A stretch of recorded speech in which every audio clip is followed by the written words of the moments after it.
Yo, what's up? Good morning guys, Chris TV, welcome back to my channel. Guys, kaninang umaga pala lumabas ako, may natid kasi ako doon sa kabila, doon sa may Liano. So nagdala ko ng mga sampo ng aking danyo tsaka ng mga muli guys. Danyo, muli tsaka gapi, nagdala ko ng sample. Since dalawang pit shop yun nandun, yung isa medyo hindi ko masyado nakausap kasi hindi ko na kinausap guys, yun yung pumasok ako, ang dami niyang isda guys.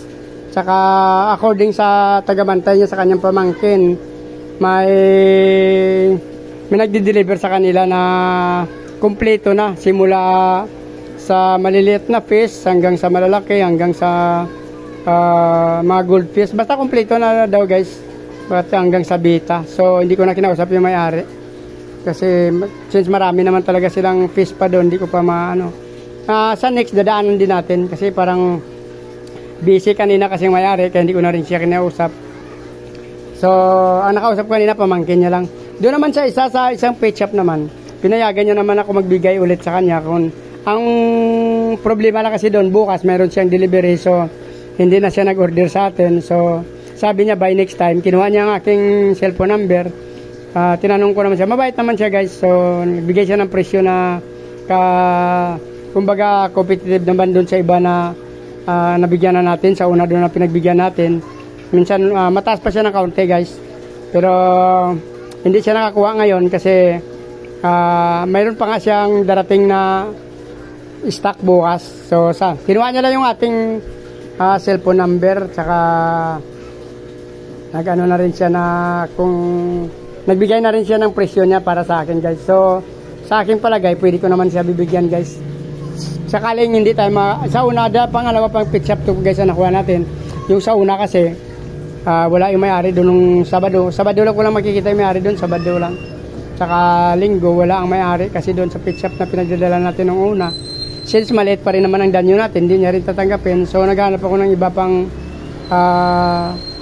pit shop na kung sakali na marami siyang stock doon sa una, makakapagbibigay tayo doon sa pangalawa. So kinuha tayo ng guys, ng cellphone number, tsaka sinasabi ko sa kanya na nagbe-breed din ako. So tinatanong ko siya ng presyo, binigay niya naman yung presyo niya guys, maganda naman. Tapos mabait ang maaari guys, pinayagan niya pa nga ako mag-vlog doon, pero hindi ako nakapag-vlog siya since medyo may dumating kasi na kotse doon na sa pinaradahan ng motor natin, kaya umalis na to, hindi tayo naka-video. Pero napicturean natin yung kanyang pet shop. Sa mabait yung may-ari guys, siya, parang in-entertain niya naman tayo ng maayos. Nakipag-usap siya, maganda, matagal ang usapan namin. So babae pero mabait, napakabait ni ma'am. Shout out sa iyo ma'am. Nakalimutan ko yung pet shop niya, nandito sa picture. So nakabili ako doon guys sa isang pet shop ng ng danyo. Since yung danyo natin na yung pinaka-parents kasi guys namatay na. So bumili tayo dito para pang crossbreeds. Kasi yung ating parents na mga matanda, wala na yung, namatay na yung male at female. Yung anak na lang ngayon ang binibreed natin. So naka ilang batch na tayo guys, 8 na. So balak ko na mag-crossbreed sa ibang breeder naman guys. Kaya bumili tayo ng danyo doon, oh. Ito may isang female tsaka 3 male. So i-crossbreed natin yan doon sa atin. Kaya paghiwalayin natin sila ng tab para malalaman natin kung saan sa atin ba o yung sa kabilang breeder natin nakuha, o sa pet shop na pinagbibila natin yung ating male and female. Dito kasi guys 3 male nakikita ko, isang female. So antayin natin to guys, paghiwalayin natin pagka pero hindi natin isasama doon sa aking mismong sarili kong danyo kasi para pag nag-crossbreeds tayo malalaman natin kung alin ang yung akin galing tsaka yung sa kabila sa ibang pet shop. So ito na guys, bibitawan ko na. Ito yung 4 na nabili ko sa labas guys. May green din siya tsaka violet, pero mayroon naman tayo niyan. Wala naman siya ibang kulay dun guys yung yellow mayroon din naman tayo Itong violet mayroon tayo maliliit. Bitawan na natin guys. Yun. Lagyan natin ito ng talisay para makondisyon sila guys.